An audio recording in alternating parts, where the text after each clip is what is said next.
You all for coming today. And I know it's morning for me, but people who will watch the recording will be any time of the day or night. As you come in and as you're coming in, I see you've put the role that you serve in education, and I see lots of teachers, of course, as I expected, some SLPs, some reading specialists. So thanks for sharing that information with me. And also, I'd love to know what grade level you work with. So are you an elementary? Are you middle school, high school, preschool? Are you college? Higher education faculty? Love when I have higher ed faculty. So thank you for sharing that with me as well. So my talk today is, as you see, oral language, the heart and core of reading and writing proficiency. And you, I'm sure, could read my bio, so I don't need to explain too much about that, other than to say that I started my career over 50 years ago in special education. I worked with kids of all ages, adults as well, teaching them to read for about 25 years. And then I took that teacher hat off and I went into the world of research and translating research for teachers. So since 2000, I've been doing that work, which is fantastic and rewarding and so important. I have a team of mentors who coach teachers in their classrooms. We work in the continuum from preschool all the way up through high school in all tiers of instruction. And, as you can see in this slide, Literacy How is really oriented to building teachers' knowledge because we believe that the teacher is the key variable in a child's or a student's success academically and in life. So we empower teachers with the best ways to teach, obviously translating the science of reading for them. And this is one of my favorite topics because I feel that teachers are not given enough information about the central role that language plays in learning to read and write. I know I have some SLPs here today, and they learn about language, and they're amazing resources for you. Most of you have speech and language pathologists in your building. They can help you with all aspects of the structure of language. They are the experts. You are the experts if you teach reading and writing in translating and bringing that language focus into your classroom. So that's what I really want to focus on today. I love this quote by James Britton that reading and writing float on a sea of talk. And that's just a beautiful image of how important language is, especially in those early years. It is foundational. And if you haven't seen the is Language model and you're not familiar with it, I highly recommend that you become familiar with it. It's become more and more, I think, prominent. And I have a reference to this paper by Snolling and Hume that talks about the reading as language model, sorry. But it's really this idea that there are waves of development and the waves of development are overlapping. They start with language, that's the first wave.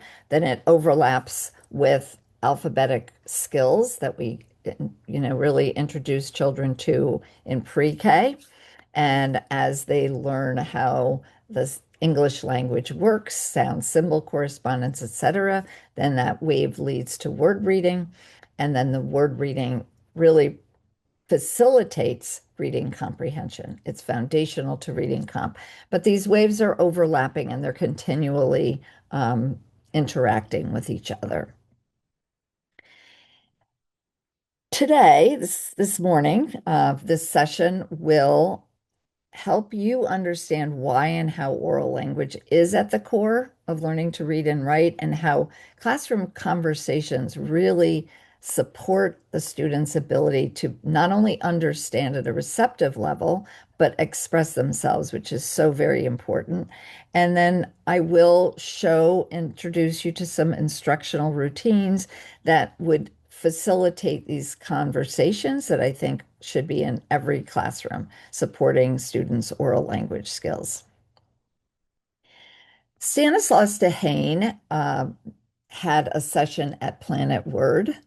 He presented with Emily Hanford from Sold a Story, and he did a really great job of talking about oral language, spoken language, and the intersection between that and written language, and showing the brain research. This is a talk that happened in the fall. You can Google it and listen to it. I highly recommend that you listen to Dr. Dehaene's entire presentation, which is about an hour, maybe hour plus. But he has really stayed on top of the technology of the brain science. And not only that, brilliant researcher, but he also takes to heart translating that brain research for teachers because he understands and appreciates what the importance of your role. You as teachers are, on the front lines with kids every day. And if we can understand the implications of that brain research, it really goes a long way. So I'm going to show you a very brief clip, but as I said, you can watch the entire presentation. And in this clip, Dr. Dehaene has a very thick French accent, I might add, explains this connection between written and spoken language and how they converge onto the same brain areas for meaning. Jennifer, make sure you can see my screen. Can you see the video? You will have recruitment of additional. Oh, we're getting some echoing. Languages early enough, there will be a lot of overlap. Yeah, we are, aren't we? Between the two languages. So we have this, we think it's an evolved property of the human brain to have this spoken language network. And what happens when we learn to read? Well, we're going to reuse the very same network in order to understand written, not purchased. Okay, let's stop sharing. Yeah, I think just try it again. So if they weren't moving together, we'll try one more time. Sometimes you have to hit optimize video right next to that sound. Okay, hang on one second. For some reason, depending on the video, sometimes that works less well. We'll just have to play around with it and see. We know it worked at the beginning, so it shall work again. Okay, I stopped the video right now. Okay. And I'm going to try this again. So thank you for your patience. Let's go take two. First, I have to share my screen. Okay. Of course, it worked when we practiced, right? That's the way it goes. That's the way it goes. Okay, let's try this again. It's also universal in the sense that if you are bilingual, you'll get very, very similar, if not exactly identical activation to each of your two languages. It might be a little bit different if you learn one of these languages later. Then you will have recruitment of additional areas. But if you learn the languages early enough, there will be a lot of overlap, if not perfect overlap, between two languages. So we have this, we think it's an evolved property of the human brain to have this spoken language network. And what happens when we learn to read? Well, we're going to reuse the very same network in order to understand written language. So written and spoken language converge to very, very similar brain areas. Here you see an image from the work of Jack Gallant at Berkeley. It's a beautiful image because it's a single person now. It's not a group, just one person. And the colors indicate different domains of meaning of the words the person is listening to. So the colors indicate, for instance, in pink and in red, the social related words. These areas here are related to mathematics, numbers, and space. But you can see the point of this slide is that you see very, very similar, if not identical, activations to spoken and written language. This is the miracle of reading acquisition.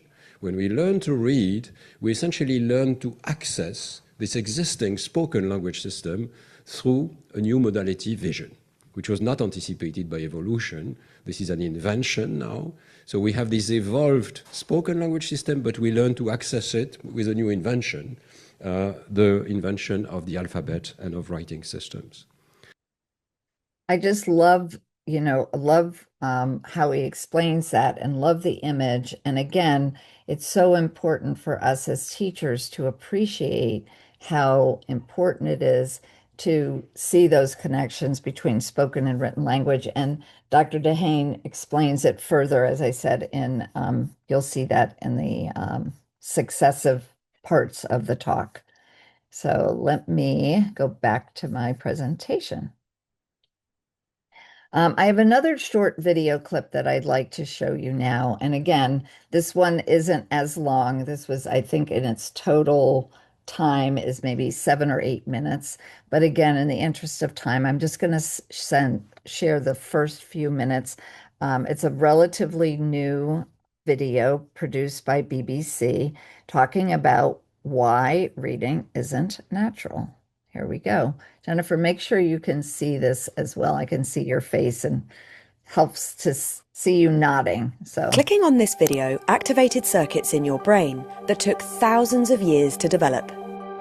The ones required for reading. We think of language as natural, and reading is written language, so it must be natural. But it isn't. It isn't natural at all. Scientific studies indicate that a neurotypical brain is born with the circuitry that allows our eyes to see and our vocal cords to produce sounds. But it doesn't innately have the ability to read. From an evolutionary timescale, our brain hasn't had enough time to develop a dedicated reading brain. And so to build a reading brain network, we co-opt parts of the brain involved in vision and auditory processing and language and attention and affect. The Sumerian cuneiform symbols are thought to be one of the earliest writing systems in the world, dating back to around 3300 BC. Around the same time, though, Egyptians started developing their hieroglyphics. Symbols evolved over time. The more we read and wrote, the more sophisticated they became, becoming the letters and characters we recognise today. Scientists now know that reading activates the brain, so that letters and words become associated with sounds and meanings. Reading is really a whole brain process. It involves activation in all four lobes of the cortex. The process of developing a reading brain alters everything from brain activity to brain structure and brain connectivity.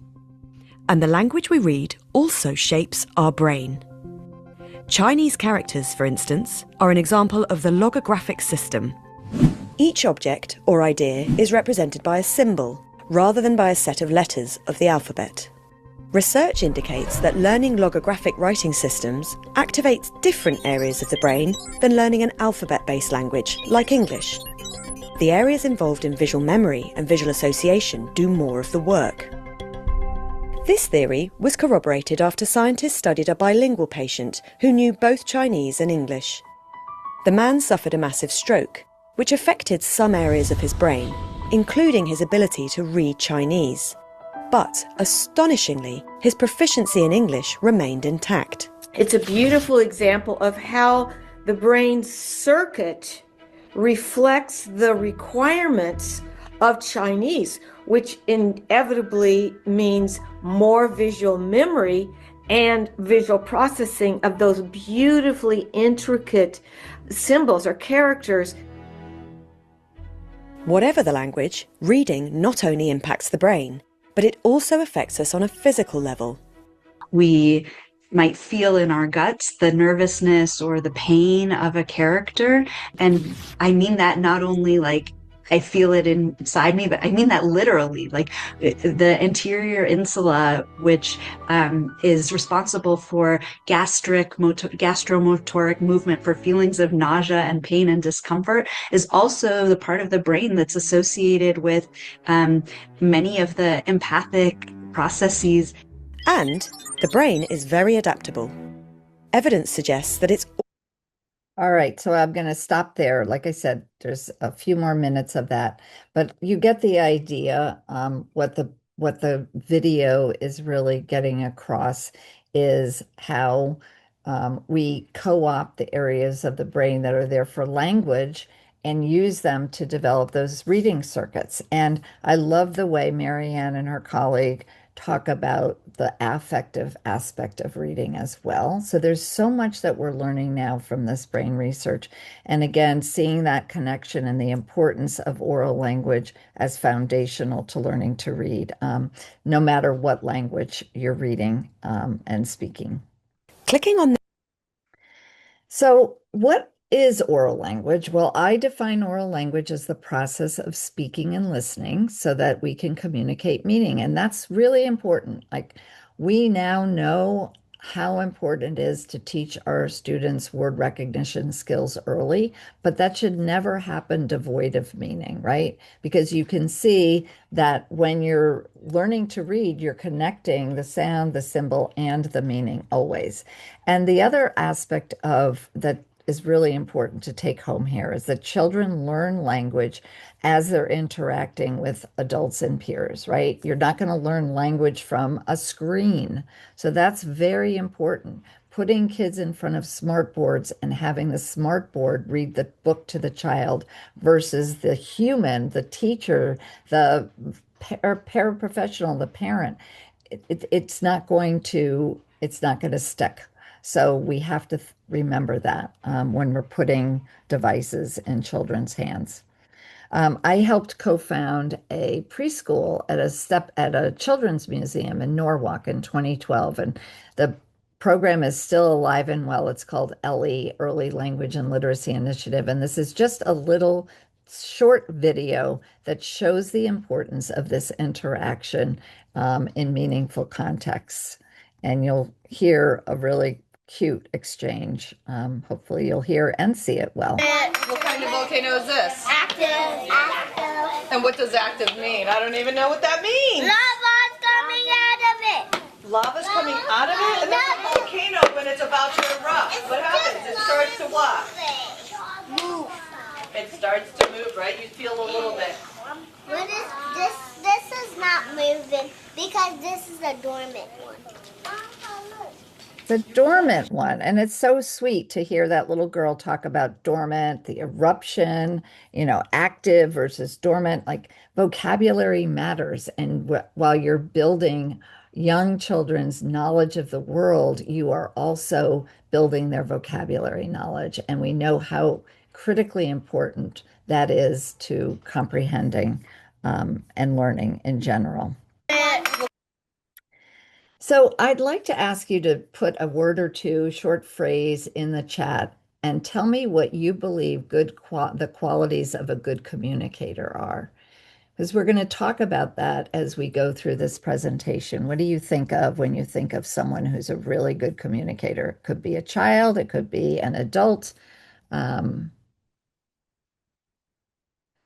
So active listener, expressing themselves clearly, excellent vocabulary, animation, right? Being really engaged as you talk.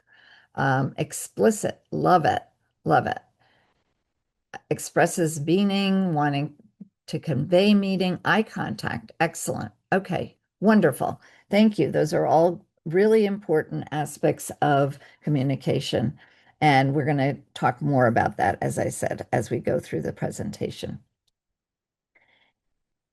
Number of years ago, 26, 25, 26 now to be exact, the National Reading Panel released its findings and talked about 5 big ideas: phonemic awareness, phonics, fluency, vocabulary, and comprehension. So when we started our work with teachers, we took those 5 big ideas and put them into a reading wheel. And you'll notice that we put oral language at the core. That was not necessarily called out as a big idea, but we believe, I and my colleagues working with researchers at Haskins Laboratories, felt very strongly that teachers needed to understand that idea that language is central.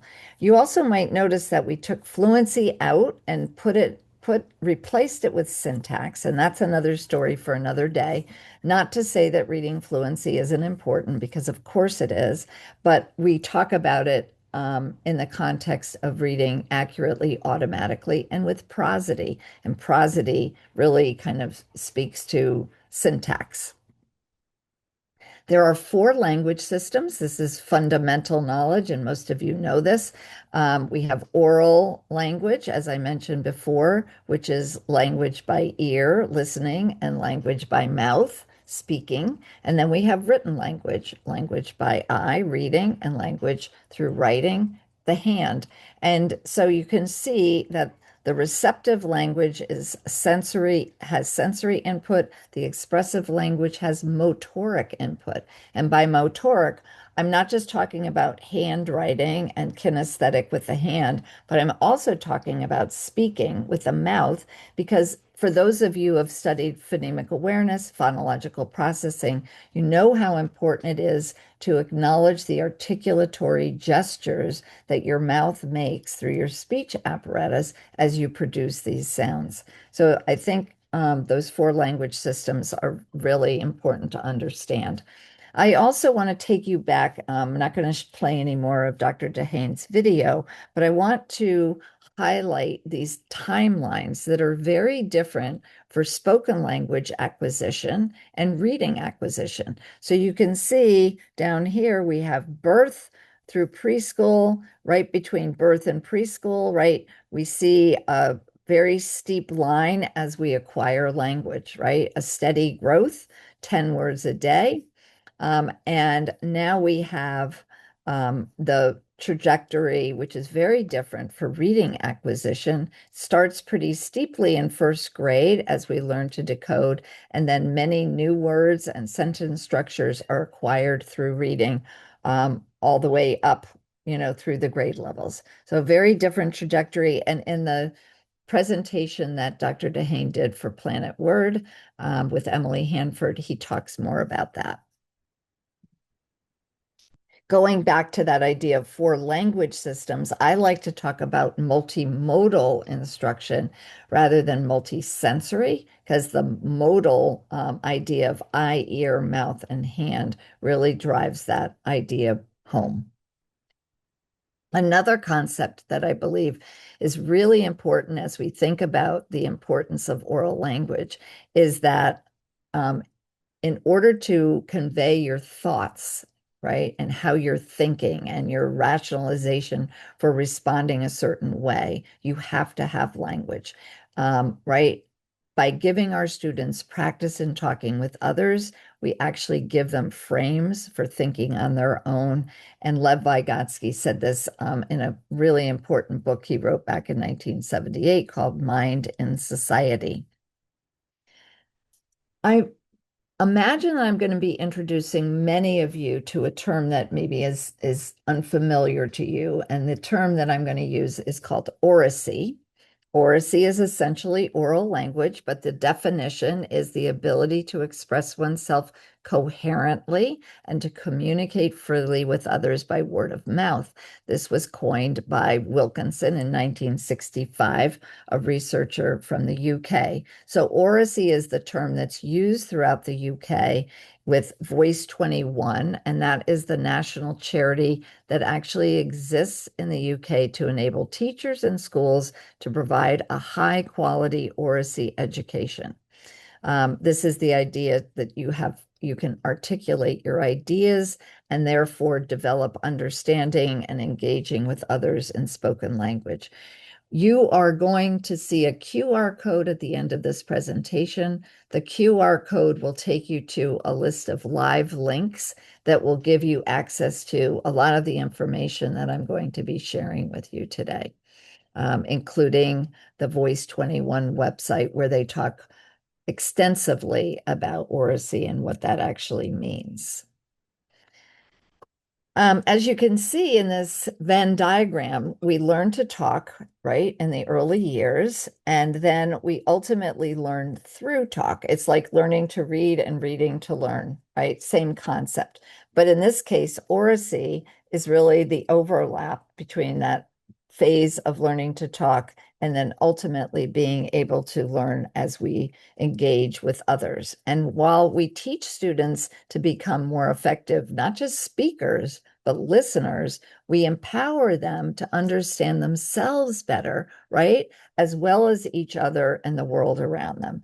And you'll hear in a video in a few minutes that I'm going to play with you that the Voice 21 is really thinking about oracy as a route to social mobility and equity.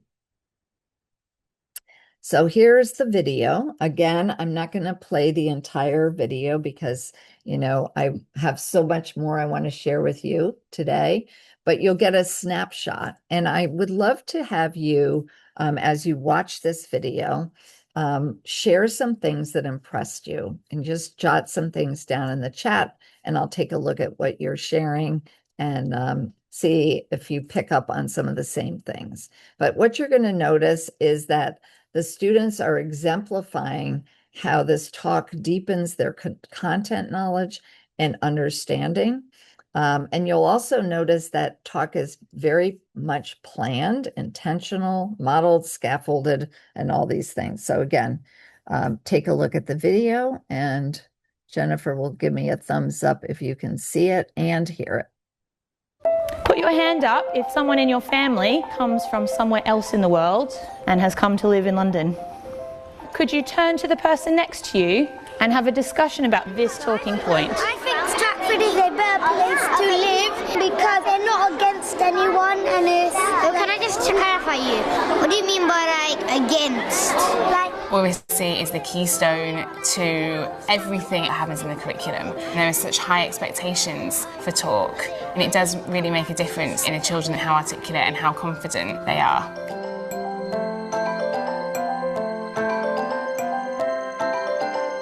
The vision of School 21 is to prepare young people for the world that they're going to go into in the 21st century. I think one of the biggest barriers to the students we serve really getting on in life is lack of good communication skills. We need to elevate speaking to the same level as reading and writing. So we have a vote. What makes me enjoy talking the most is that everybody's listening to you and you're like part of the world and you feel respected and important. When I'm talking, they're listening what I'm saying, and sometimes they give me questions, or maybe I give them questions. Every child within this school is expected to speak in every lesson, in every opportunity throughout their school day, and we try and create lots of different contexts for young people to hone their skills as speakers.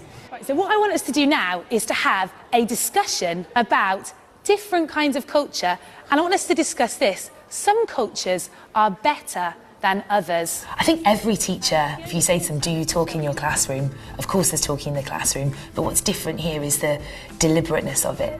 Every teacher needs to have that toolkit of things that they can draw on to bring effective talk into their practice. We've done a lot of work introducing sentence stems that children can use for different situations, so for agreeing with somebody, for disagreeing politely with someone, for challenging someone. And while we're doing that, I want you to make sure that you're using some of the sentence stems. So you might say linking to someone's point or build on something that somebody has said. Building on there. I agree because maybe... The thing that's had the biggest impact on my practice is probably discussion guidelines. We are going to be discussing why beliefs were important or why they weren't important in ancient Greece. Could anybody remind me about any of our discussion guidelines? One of them is when someone's not contributing, you have to invite them by asking them a question or saying their name. Excellent. Why would you do that, Aaron? Then everyone has an idea. Everyone gets to share their idea, don't they? Well done. So discussion guidelines were created in conjunction with the children. These are the 5 or 6 key things that we think make a really good discussion. I've been able to take a step back, and I think that the children take on a larger role within the classroom. I think it should be Aries and Athena because they're both the god of war. Yeah, but to challenge your diva, there are lots of fishermen. So another key way of... All right, well, I see you've put some really great ideas in the chat. No desks in the classroom. Yeah, that's interesting.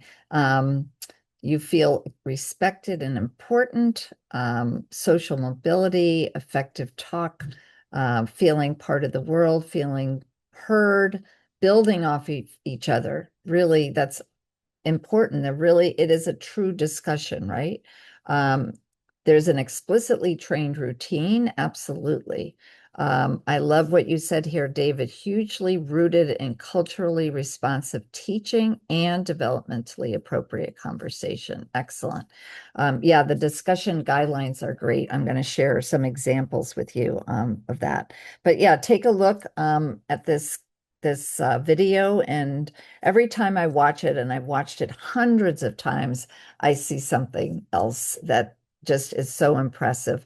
I also want to share that I was hoping to get to UK this summer. I was supposed to go with a colleague to visit some of the schools, and they had to cancel the trip for us, or we had to cancel the trip actually, because they couldn't host us. But we're hoping to go back next June because I really, really want to see what this looks like in action. I need to get into these classrooms and into these schools because I've been singing the praises of oracy and sharing with so many people over the last 5 years, and I just would really like to see it in action. Waiting oracy. All right, so let me get to my next slide.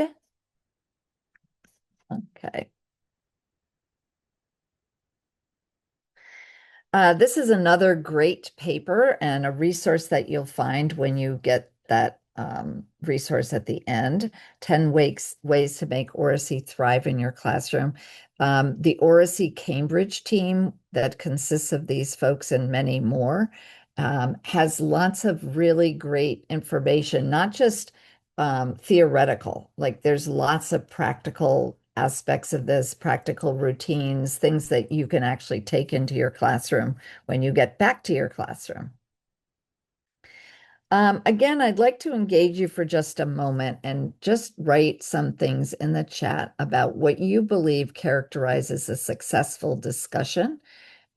This may overlap a little bit with what makes a good conversationalist, but what about your discussions in your classrooms? What do you find that really works well for you to get kids engaging in something? And I'll just take a look at your chat while you write some things here. Collaborative construction of ideas, excellent. Staying on topic is a big one, 100%.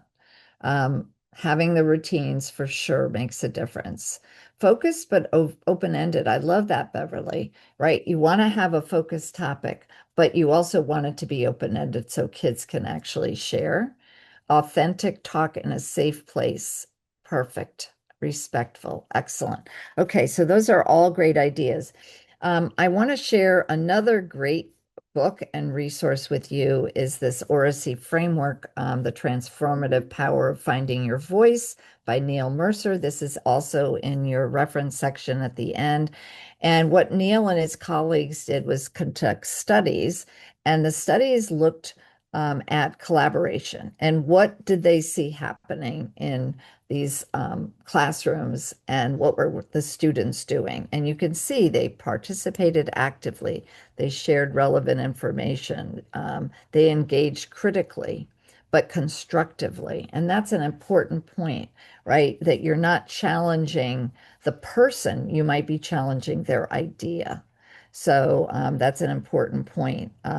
Giving reasons for your ideas is also really important.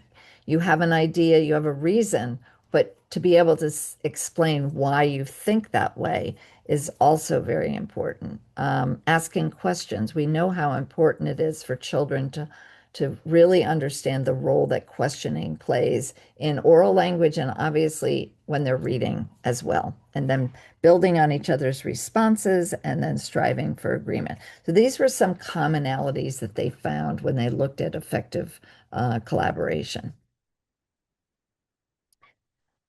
One of the things that you all picked up on, or many of you picked up on and put in the chat, were these ideas of discussion guidelines. There's a really nice short video that you'll find on the websites that I've shared with you on what makes the group discussion effective and how you go about creating these discussion guidelines. And as I said, the subject matter is there to be challenged, not the person. I think that's a really important point. And you'll see these 5 steps for establishing these ground rules. And I think each one of them has an important place in going through this process.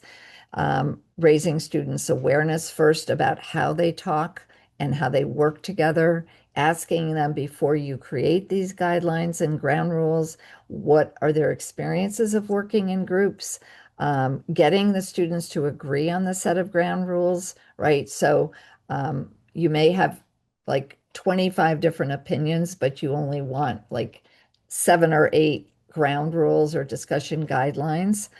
So it's important to find consensus and then reviewing progress as time goes on so that you can revise those guidelines if need be. So here are 2 examples of some discussion guidelines that have been created by the students, and they're posted, as you could see in the video, and they really do drive how those routines are utilized in the classroom. And, getting across the idea it's okay to change your mind, as well as the progression of the discussion and how it's going to end, right? We invite others into our discussion and we try to reach a shared agreement. I stopped the video before the discussion of groupings, but I want to spend a couple minutes talking about groupings because what I see in most classrooms is think, pair, share, right? I see 2 students pairing up and talking, and that's great because we want kids talking throughout their classes. However, there are other configurations, and each grouping actually yields a different conversation. So consider how to group your students based on the kinds of conversations you want to have. And when you get these slides, do they already have these slides, Jennifer? They have a PDF of the slides yet? They do have a resource on the site. I didn't look to make sure they match, but I will make sure. Yeah, they should. They should. Yeah. They should match. You should see, and the reason I say that, okay, great. You're good. Reason I ask that question is because it's hard to read this slide, but if you get it, as a handout, you can make it larger and you can see, as I said, each grouping tells what it is, but also it might explain the purpose of that grouping as well. I don't know if you have this in the handout, but this one is just another way of looking at the configurations. All right, shifting gears, I want to talk about the oracy framework. So this oracy framework is used to understand 4 different aspects of oracy. One is the physical aspect of oracy, right? What the kids look like in terms of their voice and their body language, what it sounds like. The linguistic aspects of oracy, which have to do with vocabulary, right? What vocabulary words are the students using and their language in terms of register, as well as their syntactic knowledge and awareness in terms of speaking in complete sentences, and then their rhetorical techniques, right? Which is also part of speaking and public speaking. The third aspect of the framework has to do with the cognitive learning and the cognitive development that occurs through oral language. And this looks at content, structure, clarifying and summarizing, self-regulation, and reasoning. And this is, as you can see on this slide, the lion's share, the biggest aspect of oracy in terms of what its purpose is and how we need to engage students in developing each aspect of the cognitive learning. And the last one has to do with social and emotional, which is also very important. So working with other children and adults, listening and responding, building confidence as they're speaking, and then the audience awareness. So there's a lot that goes into oracy, way more than I ever even considered. But so exciting to be able to share this with you because there is so much that comes of doing this work that we, again, highlighting some aspects of the physical domain, and part of for the framework, the linguistic domain, the cognitive, and the social and emotional. So I'm going to unpack a few of those for you so you can sort of see what it looks like in action. So one of the things that I've seen in all the videos that I've watched, and I've seen this in classrooms too, is how teachers are facilitating discussion. And one of the most powerful ways to do that by engaging kids in different ways is through discussion roles. And if you're close in age to me, or maybe a little bit younger, you might have studied Palanskar and Brown's reciprocal teaching. And reciprocal teaching is this idea of assigning roles to kids through for a discussion. So each student has a different role to play, and each role has different moves that keep the discussion going. So you've probably heard of the clarifier and the summarizer, but there's the instigator, the prober, the challenger, and the builder. So again, I can show you a nice slide that you'll be able to look at and really get into depth on when you have the slides and you have a moment to take some time to read through them more carefully. But you can see with each one, it talks about the role. So an instigator starts the discussion, opens it up, and they might say, I would like to start by saying, or I think we should consider. So each of these roles is built through sentence stems. So the children might use one of those sentence stems to contribute to the discussion. Now, I can't imagine the time it would take to get each student comfortable with these roles, but you start all things slowly, right? With maybe a couple of these roles being actively used in the classroom, and then you build in the other roles over a period of time as students don't need those sentence stems or scaffolds as much. In terms of cognitive skills and that part of the framework, you remember seeing there are lots of aspects to cognitive development that happen when we have kids talking in class and actively participating. And one of the talking points, one of the ideas for cognitive skills is to have talking points. And a talking point is a thought-provoking statement like the one you see here that promotes discussion and provides a focus. And when I asked you to share what you noticed from that video, you said focus, and that's really important. Like, we're not having a random conversation and ping-ponging all over the place with ideas. We're going to have a specific focus, and in this case, a talking point, where students are going to want to share their thoughts, agreeing or disagreeing, and voicing their opinion. So this one happens to be based on what they were studying, right? The solar system. And this class had been studying this for a period of time. And this is just one example of a talking point.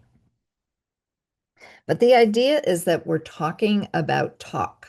So you might pose an idea and ask the students to come up and meet, and maybe it's a trio that's talking about it. And what do they think about this particular idea? And can they reach an agreement? So are talking and thinking the same thing? And is writing more important than talk? And then they have to discuss it, and then they have to share what their consensus of opinion was. Did they agree with the statement or disagree, and why?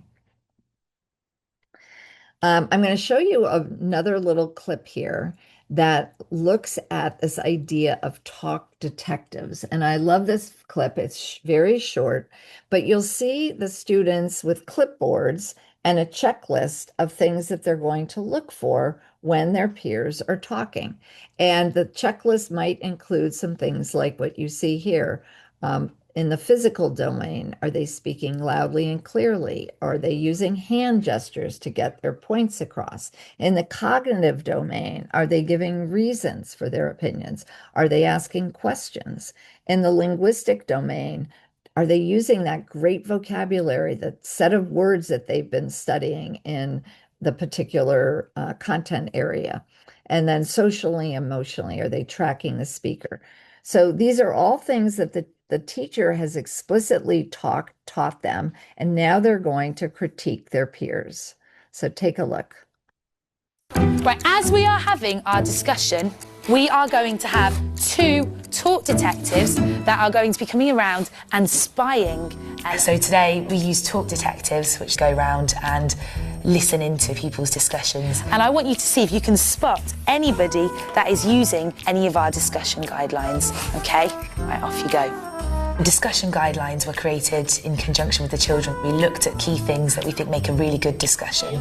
You would worship a God to give you the power. I agree with you. Having a clear set of guidelines makes sure that discussion is really, really focused. Ashante, did you hear anybody using any of our discussion guidelines?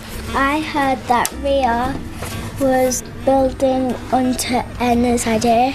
Since I've started Talk Detectives, the children think about their conversations kind of metacognitively, and it has really good learning outcomes as well. They just came to a shared agreement. Excellent.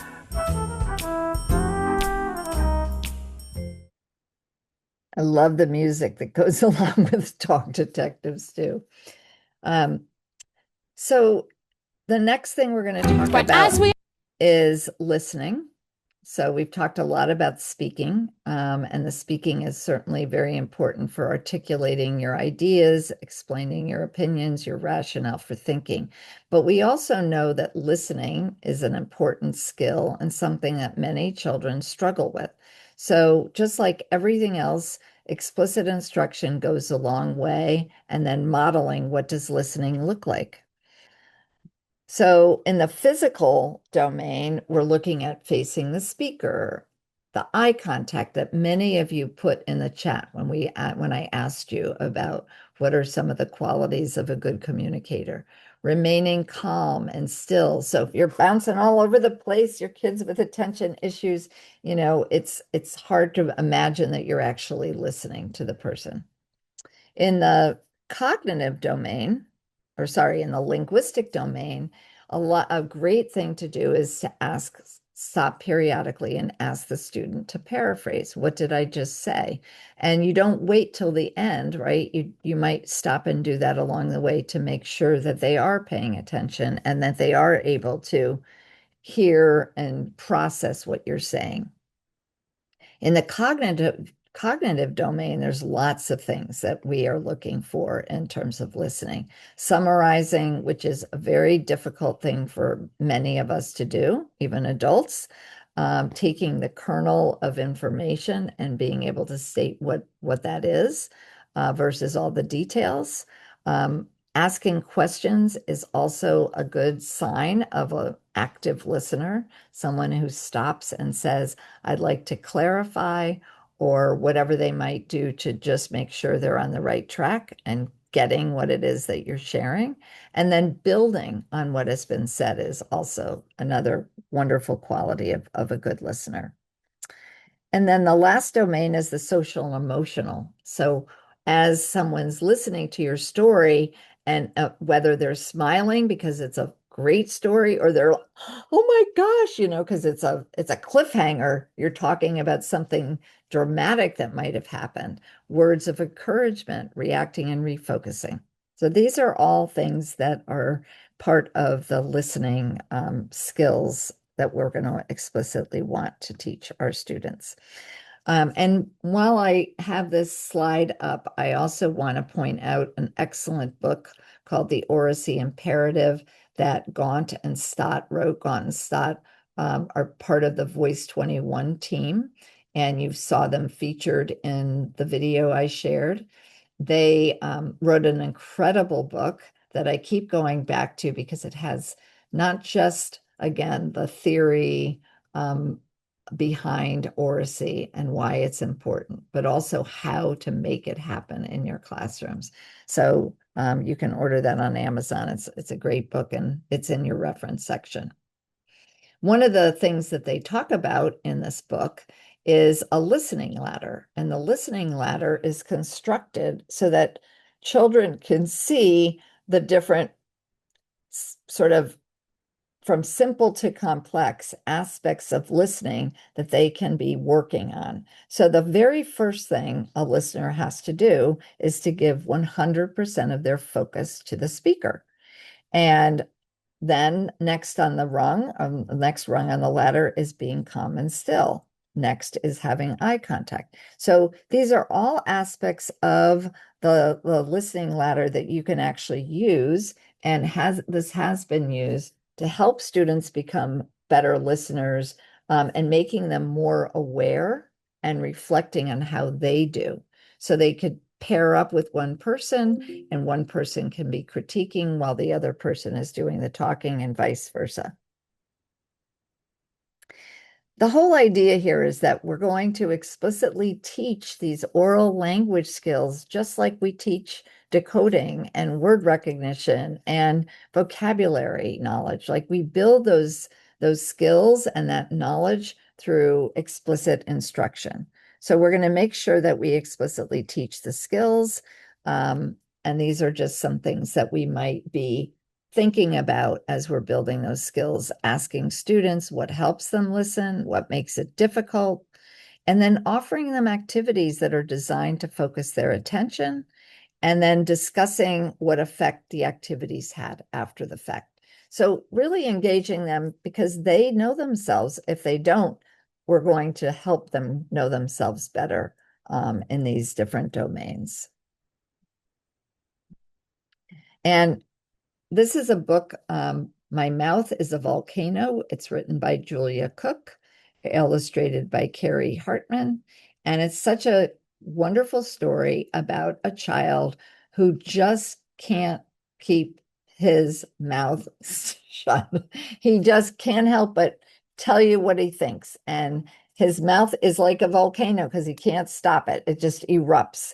And it's just a very cute story, something that some children, especially children who do have trouble with impulse control, can relate to, and their peers can relate to those children that have impulsivity as well.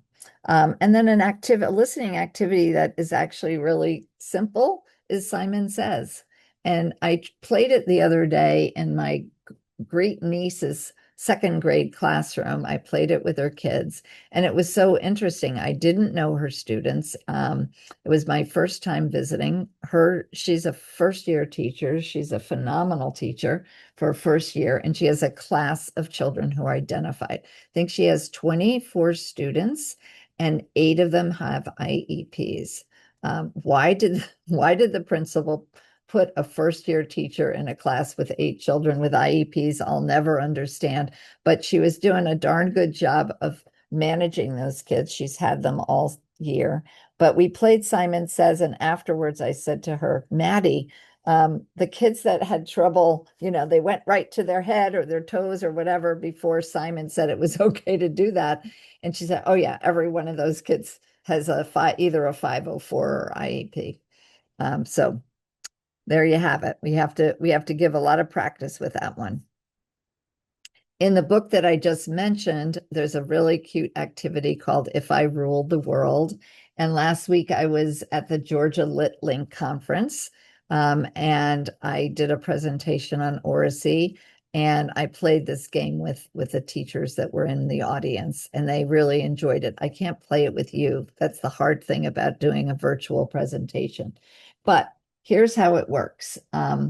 It requires students to use logic and reasoning, and they have to, by providing explanations for why they disagree, and then propose new ideas. It's actually based on a 1990 game show that no one pretty much in the United States knows about. But if you come from the UK and you were alive in the 90s, you might know the show, If I Ruled the World. So the way it works is you play in groups of 4 to 6, and the first person says, if I ruled the world, I would, they might say, I would have a 4-day school week, or I would let the kids out at 2:00 in the afternoon, because they would have more fun, or whatever the rationale is. And the second person has to say, I disagree with that, because if I ruled the world, I disagree with that because kids need to learn and they need 5 days of schooling. I'm not sure how many kids would say that, but you get the idea. So they just go around and they have to build on each other's rationale. and then provide their own. What presentation would be complete without two things, the rope, which you haven't seen yet, but you will, and a conversation or a mention, acknowledgement of Anita Archer's work. I'm sure everyone in this audience knows who Anita Archer is, the queen of explicit instruction. And Anita's work really complements beautifully this idea of oral language and engaging students, increasing students' verbal output. This is what it's all about. The more that they are speaking and listening, the better they're going to get. And Anita talks a lot about think and wait time and the ways that we can engage students through structural choral responses by zipping around the room where they can actually say pass, by shouting out. They love it when you say, everybody tell me the answer. She has her hands up and then she brings them down and then they can say what their response is, and then purposeful partners. And I don't know if you've seen any of these posters, but they're really great because they take a complex idea like active participation and they break it down. So this is Anita Archer's work, and it talks about active participation, eliciting responses, implementing unison response. You can see the positive environment. What does that entail? What does responsive teaching entail? And what does learning focused instruction entail? And then the physical, the written, and the oral. So slightly different way of looking at active participation and some of the things that I've talked about. But if you take a look at this later, you'll see a lot of the things that we've talked about and some other things that we haven't talked about. We really haven't talked about written response, right? But there's so much that you can do to bring what you're doing in the oral language, intentional teaching that I'm talking about, into the written, right?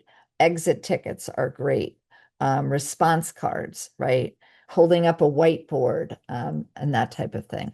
So you can take a look at this later. Another great activity that you will find in the book that I mentioned is something called question tennis. And the point of this activity is to generate lots of ideas or questions on a specific topic or a stimulus. So you can use a piece of art. And I chose this because a class was studying in the environment, and specifically the ocean environment, and how we need to be focused on the ecology, and preserving the ocean, and seeing these plastic bottles and understanding how plastic in particular really pollutes our oceans is really important. So here's how this goes. Partner A, so they're in pairs. So partner A might say, how is she lifting up the wave? Or how is she lifting up the water? And partner B says, oh, who put the bottles in the ocean?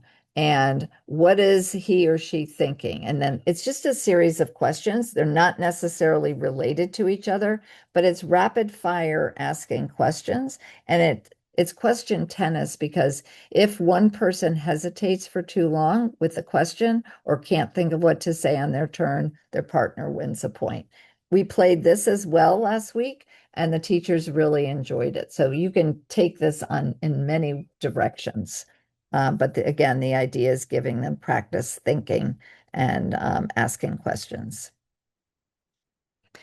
I spoke a little bit, very little bit, about multilingual learners. And so, clearly this idea of oracy is really something that, especially those of us who have many children who speak other languages in the classrooms, and we want to give them practice and build their confidence in speaking English, is really important to think about the implications again for those students. And this quote that virtually all the research highlights the importance of being in a communicative, interactive context is, I think, speaks to all the things we've been talking about. We are biologically wired to learn to speak. However, we have to be in the company of other people to learn to speak.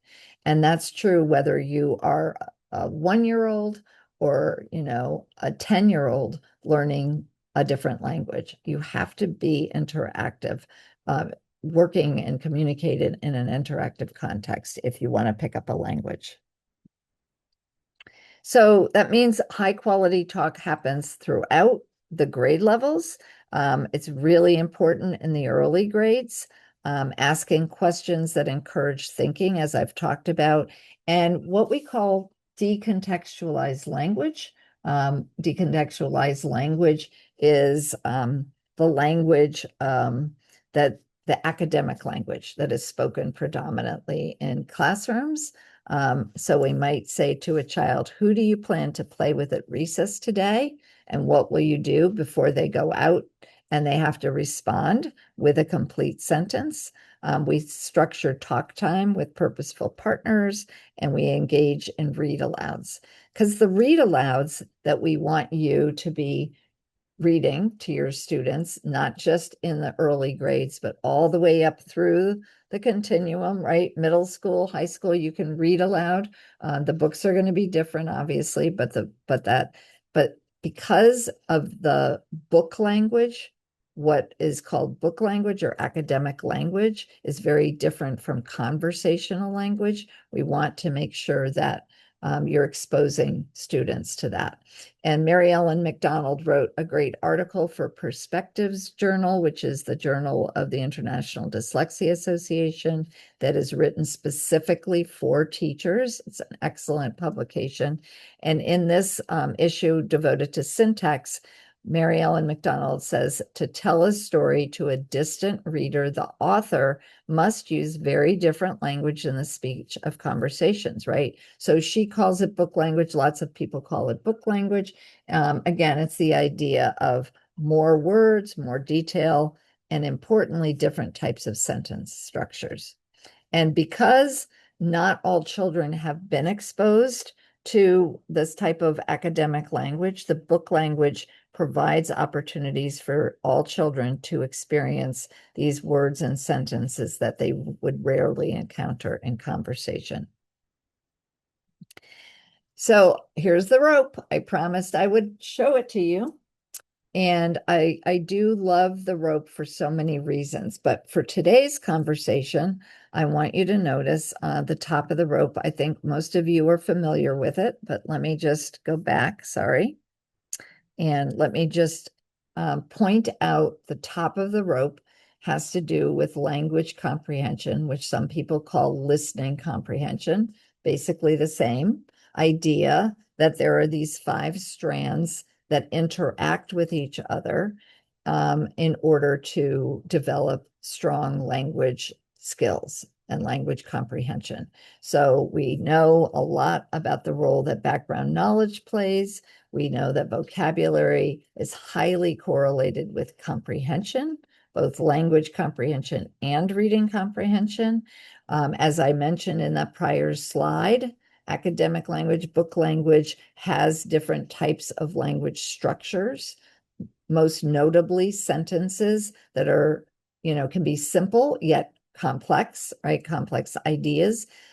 Syntax and semantics are interrelated. So the semantics of the words, the meaning, and the way they're used in sentences, those are complementary language structures. And verbal reasoning. So that's also part of language comprehension, being able to understand what the author is not telling you, but assuming you're inferring because you're thinking while you're listening to a read aloud, hopefully. And last but not least, the literacy knowledge, right? So the exposure to different genres is also a very important part. So I talk about nutritious reading.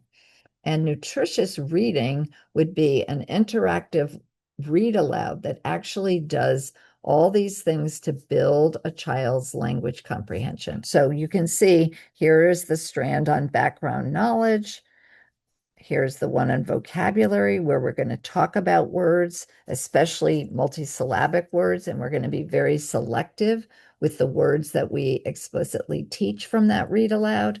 The language structures are really important because, again, some of the sentences are long and have relative clauses, or they might have other types of dependent clauses with different types of subordinating conjunctions.